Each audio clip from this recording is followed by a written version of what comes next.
Welcome to the LivXplore podcast. If you like what you hear, please hit like and subscribe. Welcome. I'm Sean Payne, founder and owner of LivXplore Real Estate and Lifestyle. And today I have with me again Isaiah Chass. Isaiah, thanks for joining us. Of course. Here for the third part of the series, Screening a Tenant. Yep. This is the third part. Hopefully you've seen our other two episodes about how to find and select a great tenant for your rental property. If you haven't, please go back and review those that way. But yeah, let's just today we're gonna go a little bit more into depth on how to review the application in detail. So last episode we talked a little bit about making sure that once you get the application back, qualify tenants at a high level, go through it, check the CCNRs, make sure that you're not allowing someone or like there's an age restriction or something of that nature into the property. Make sure that if they have a pet and pets aren't allowed, that it's a service animal, things of that nature. You want to talk a little bit again about being 18 years old? Yeah, you really want to have everyone that's 18 years of age living in the home complete a separate application. And that even includes, if you have a son or a daughter home, or I should say the family has a son or a daughter home for, college and they're taking online classes. Even if they're just living there part-time, they need to complete an application if they're going to be residing in the home if they're 18 years of age or older. If they're less than 18, they can be listed as an occupant. They do not need to complete a separate, but anyone 18 years of age or older should be completing a separate application. Right. Yep. So again, once you get that application back, we talked about some things to look at in the last episode. One important, what I've found in doing property management is sometimes, the best way of finding if they're going to be a good tenant is to speak with the tenants in the past that way. And if you can, it's best to if it's possible to talk to a couple of the tenant's previous landlords that way. The current place won't be the best at like answering questions regarding move out condition and things of that nature. So they don't have a full understanding of like exactly how the tenant will leave the property, but you'll have a good idea of like if they pay rent on time, things of that nature. Let me back up a little bit. It's probably good to have create some type of authorization form with a list of questions that you can give the previous landlord. If you're dealing with like a professional property manager, someone that manages a lot of properties, apartment complex, something like that, that's probably the first thing they're going to ask is like, hey, wait a second, before I talk to you about this, I need some type of authorization form. So have that ready that way. And it's good to just have like a list of questions just spelled out beforehand. Sometimes it's better just to have them fill it out and then have them send it back to you if they're willing to. What you'll find out is the professional property managers are going to be willing to do that. If it's like the mom and pop, person that's running out the place, it may be a friend situation. They may not want to jump through the hoops to go through it, or they may just say, hey, this tenant's absolutely perfect because in reality, we don't like them and we want to get rid of them. So just you have to take everything a little bit with a grain of salt. But having some type of verification with some questions that you can give to the previous landlord is a good way of going about finding out the rental history of that tenant and seeing what they're about. Again, I think that's a really good way of finding out if you have a qualified tenant. Just be a little cautious and realize that sometimes people can make that tenant seem better than they are because they want to be able to re-rent that place, or they have someone moving in there, or they want it that way. So. Totally. And you also want to request all the tenant screen at the right time. Yep. The final screening process, including a background and credit check, it's courtesy to have that done after the application process because you don't want to deny someone or deny an applicant based on something that came up on their application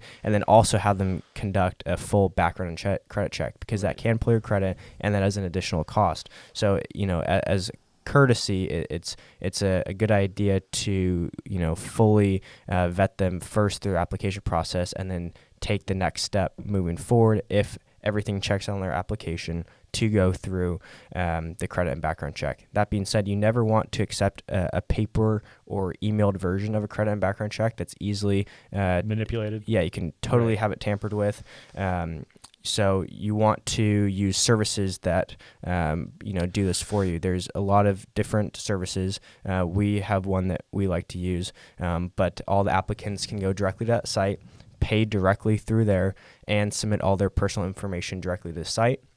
That way, you as the landlord aren't, receiving any of their highly personal information, social security number, right. All that information. You don't really want to, be the point of receipt for that, because that's just a way that, you can get into identity theft. And it's a good point to note that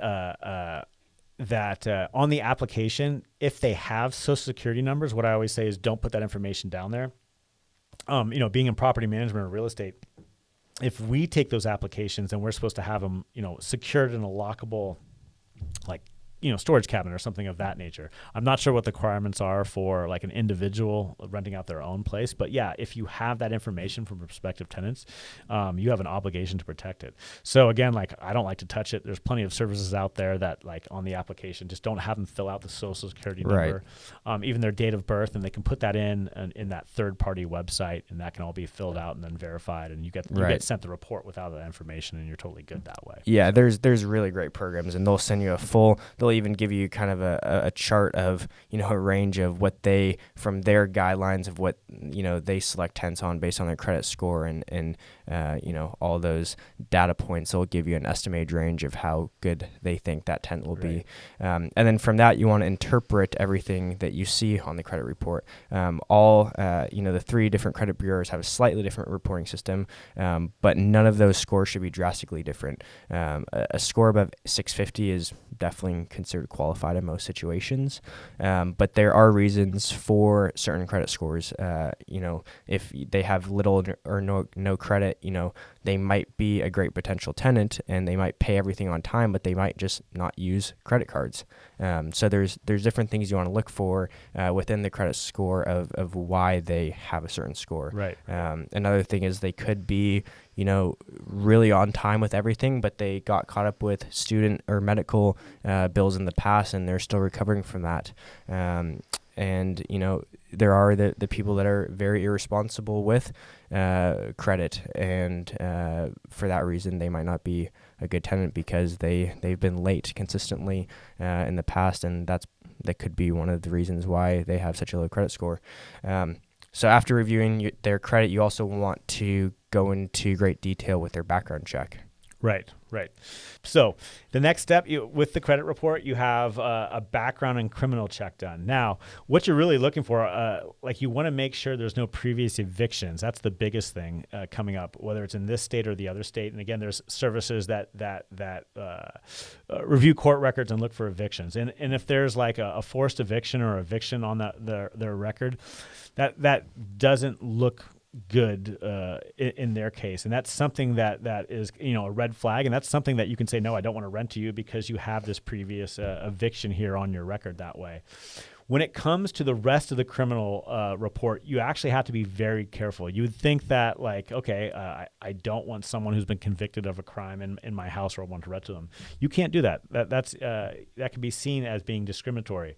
The U.S. Department of Housing and Urban Development, HUD, states that owners cannot put a blanket ban on applicants with an arrest or criminal record. So if, as a landlord, you refuse rent because of a prior arrest or conviction, you have to have a very good reason. It has to be documented. You have to, prove that exclusion is justified. You can't just say, hey, everyone that has a criminal or arrest or has been arrested can't qualify for this home. You have to be very careful. Now, as a property owner, that may seem like a little foreign to you. That wait a second, but that's just how it is. You got to be really, really careful that way. So. Yeah, and in the event that, someone wants to have a CoSigner, if it's necessary, you can also require a CoSigner. It's not always recommended. You could have a completely unqualified tenant, and just because they have a cosigner doesn't necessarily mean that they will suddenly become a qualified tenant. If you do have a cosigner, they need to be listed on the lease to ensure that they are responsible for any financial obligation. So it's just something to keep in mind. But really, I'd say, when you look at cosigners, you have to be careful about that. Once you go through that whole process and find a tenant that you want to move forward with, then you want to prepare for move-in. That's something we'll get into in the next part of the series. Yep, sounds good. I'm Sean Payne. This is Isaiah Chass. If you've enjoyed this podcast, please hit like and subscribe. Otherwise, stay tuned because we have the fourth and final part of the series coming up about how to prepare a concrete lease. See you guys next time. Welcome to the LivXplore podcast. If you like what you hear, please hit like and subscribe.